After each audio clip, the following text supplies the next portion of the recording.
আসন্ন জাতীয় সংসদ নির্বাচনে ময়মনসিংহের ১১টি আসনের মধ্যে বাংলাদেশ জামাত ইসলামী ১০টিতে তাদের প্রার্থী মনোনয়ন দিয়েছেন।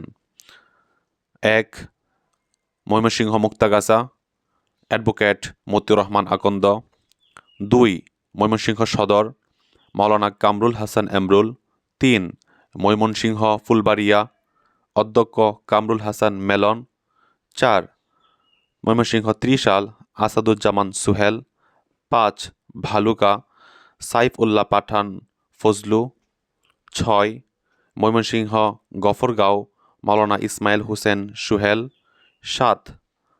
নান্দাইল, এখনও ঘোষণা হয়নি। ৮. ঈশ্বরগঞ্জ, অধ্যক্ষ মঞ্জুরুল হক হাসান। ৯. গৌরীপুর, মাওলানা বদরুজ্জামান। ১০. ফুলপুর, তারাকান্দা, মাহবুব মণ্ডল। ১১. হালুয়াঘাট, ধুবাউড়া, মাহবুজুর রহমান